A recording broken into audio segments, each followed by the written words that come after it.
This is a Heart and Hand production. What needs done ahead of Champions League? Well, we need a few more games to feel maybe some problems we might have or stuff we need to really focus on and improve. But in terms of for 2.5, 3 weeks work, I've been so impressed with them and what I've seen, their willingness to run, to try. They're so tired still. The heat here, you felt it today. They had double sessions every day this week apart from today. So they have worked so hard. So now it's about tapering down, using the games to experiment a few things and work out what we think is the best team and the best way to approach that game. And if that means we have 1 or 2 new players by that point as well. But with the group we've got right now, what's the best way for us to win that game and to prepare for that? Are you relatively relaxed about this game coming so quickly in your reign? I'm not sure he'll ever be relaxed as the head coach of Rangers Football Club. So I think we always want more. We'd love a bit more time. We'd love a bit more, a few more players in now. But it just doesn't happen like that. Football's not ideal. So we will be happy, I think, with the work that we've done.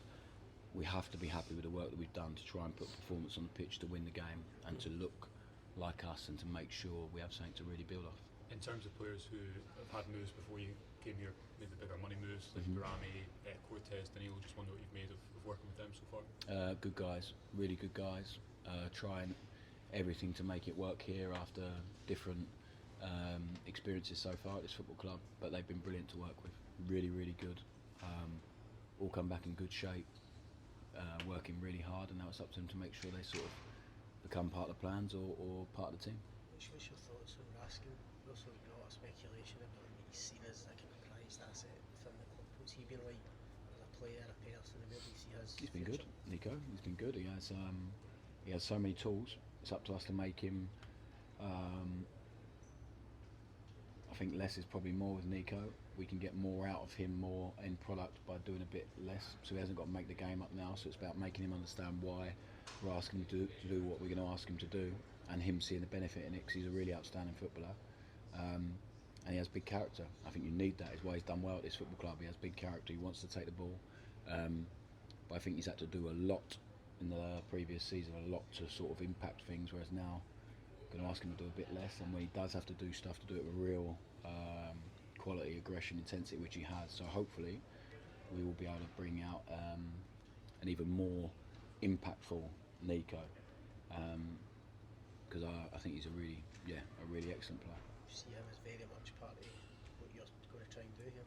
I think that we're really strong in the midfield department with Tello signing and all that stuff. So I think we're really happy with the options we have in there. Is a contract for Nico something that's on the agenda? I can say it with real calm and happiness that it has nothing to do with me. So I'll just train him.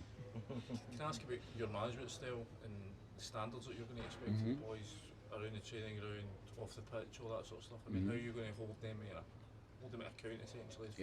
Off the pitch, we'll treat them with real respect, hopefully with care, with love. They'll feel that. Like, I love how hard they're working already, how much they've been willing to take things on. But when we're working, and there'll be certain standards that I think this football club we've demanded as a coaching staff where we've been, even more so now. So they know there's not many rules, but the few rules we have are really important to us. And one of them wasn't upheld yesterday, so they ran today, even though it's the day before a game. They understand. I don't think there was too much moaning was there, because they know, we made it really clear. So I think respect and clarity and honesty, I think always, and I think that'll be really important. But when we're working, we're really working. When we're not, we can have a good time and we can enjoy each other and work things out. But when we're working, it's proper. Can you give us an insight into any of those rules? Is there anything you can tell us? Russell, you talked about demands when you think back to the friendly at Ibrox last week against Bruges, those demands at half-time from the supporters. Were you surprised by that, or did you use that as a learning point to say this is where we are, guys, this is now very No, real? I don't think I was very happy at half-time. I think we need to put performances that the fans feel connected with. Hopefully they felt very differently at full-time than they did at half-time. I certainly did. The players did. But it was interesting for us to see some habits creep back in that we need to get rid of quickly, especially at Ibrox, where we're going to have to play with so much energy, so much aggression, so much intensity, and when we lack that, I probably expect the crowd to feel a certain way. I hope in 2 weeks' time they'll be there, fully behind us. We need to give them something to really feel energised about, and I think we will. I hope we will. That's the plan. And then after that, it's all about how we do on the pitch, what we do on the pitch, and if we're winning, if we're playing with the energy I want us to play with and the way we want to play, then I think hopefully we'll have a crowd that feels connected to that team. How excited are you looking forward to getting that first big Ibrox experience? We've seen the sort of electrifying impact the stadium and the crowd have had in Europe the last few years. I mean, how much are you relishing that? Yeah, I can't wait. I think it's the reason we turned down a few jobs and were sort of hoping and waiting for this one. When we spoke about it, was for them nights, for those moments to try and come up here and win things, and to do it in our way. And I think if we can get it rocking and rolling, it'd be amazing. It'll be one of the best moments of all of our careers. So now we have to do it. I suppose you didn't really get many of them as a player. I mean, was that something that you feel you missed out on just because of the way things were going at the club at that time? Yeah, there was still some good nights. I remember my debut against Aberdeen at home was fantastic. Scoring against Hearts, fantastic. That's probably about it. But no, it was a difficult period. I said that, but I learned so much, and it's prepared me so much for now. Having a feel and a taste of the club and the expectation, the city. I felt my whole playing career was to prepare me to be a manager. Really, I never expected to achieve what I did in my playing career. I always wanted to be a head coach and a manager. I feel that time has prepared me so much for this. Russell, How easy or difficult is it, Russell, to sit down with a player like Asgard, for instance, and try and describe to him what it's like to be a Rangers player, the standards, the expectation? I think you just don't know until you come. I think every signing we've made, we've told them what to expect. Part of the pull to come here is to play in front of 50,000 people every other week, to play in Europe, to try and win things. I think all of them are really easy, and then hopefully they buy into the style of play and into us as a coaching staff, and that they'll develop and they'll enjoy it. But I think it's such an easy pull to say that, and then they have to feel it. They have to feel it, and then we'll learn even more about them in 2 weeks' time. And our job is to make sure we give them enough strategy, enough clarity, enough detail, enough work to overcome and to stick to who we are, no matter what the situation is. Whether we're winning 2-0, whether we've conceded a goal early, whatever it is, whether we're hanging on to a lead, all of that, they need to be us all the time. And that's the bit we'll find out in the next few months. What was that period you mentioned there? You know, you're turning down job away in the Rangers. What was that period like? Because if the call hadn't have come, it was easy for me. I think it was more stressful for Gilly in the game. you quite relaxed through all that. I mean, you're obviously turning down jobs. I didn't want to take a job for the sake of taking a job, so we could have gone back in 4 days after we got sacked. I remember us talking about it, but it didn't it didn't excite, it didn't infuse us enough, and it would have felt just going into a job for the sake of going into a job. And then, even back then, there was sort of rumours around us and this job back in January, so that whet your appetite a little bit. And then it's like, actually, if that's going to come available, and even when we came here, we turned down a few very close, hanging on to this one, and Kevin made me wait for a long time, and the owners.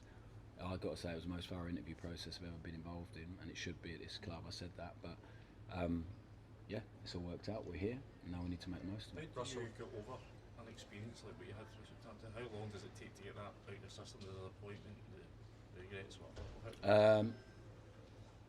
So I don't really know. I don't know the language of getting over. Like, is what it is. It's football. So it's the first time we've been sacked, and it took nearly 6 years. We absolutely loved it. I think we felt we'd given everything we possibly had. And I was really proud of what we did.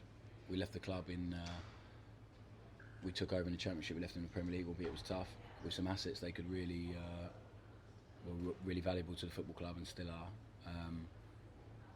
Because most of the assets had gone by the time we'd come there or were leaving the football club. And I was proud of what we were, the culture we had with the staff and the players at the training ground. So I was really proud of the work we did. There's a few things, of course, you learn, and when we debriefed it, which we did thoroughly over a few days, a few weeks, there's things you would change, but we stuck to what we believed in. We continued to work on it. I think the team actually, the frustrating thing was we had a really bad night, but the team was starting to really make some progress and starting to grow a little bit. But it is what it is, so you move on, you get on with it. Angry for about 2 weeks, then it was Christmas, and then you're ready to crack on and see what's next, and then took the time to just get some energy and rest a bit and spend time with the family, and it was lovely. Russell, can I just ask, just to go back to new signings a wee bit and back to the dressing room, kind of, and the culture you're trying to build, how good is your integration been into that, the new boys that came here, and who's the biggest voices in the dressing room that kind of help them settle in? Yeah, they've been great. So it's quite a quiet dressing room actually. It's a lot of people from different backgrounds, a lot of young guys, but the Is that an guys. issue? Do you want them talking more? Yeah, I think, but they've spent a lot of time together here. It's getting noisier. There's more. Some more noise coming out from the gang, some more laughs, some more smiles together, and also they're digging in together. When they have to run hard together and have to work hard together, they're holding each other accountable in training. You could hear that today on the training pitch. That's so different to where we were 2.5 weeks ago in terms of the noise and the training pitch and the aggression and the way they compete is fantastic. So we have to keep asking for that and keep driving that. But the guys that have come in have been great. They're so, like, we knew that the characters we're bringing in, so I don't think there's ever a problem about that. But yeah, there's been some, like the senior group really of Tav, Jack, Kieran Dow, John Suter. They're good guys. They're good people, and they've welcomed them and made sure they feel part of it. And even if they're not really noisy, they've done it in their own way, which is important. Magic, thank you. Thank you. Cheers, gang.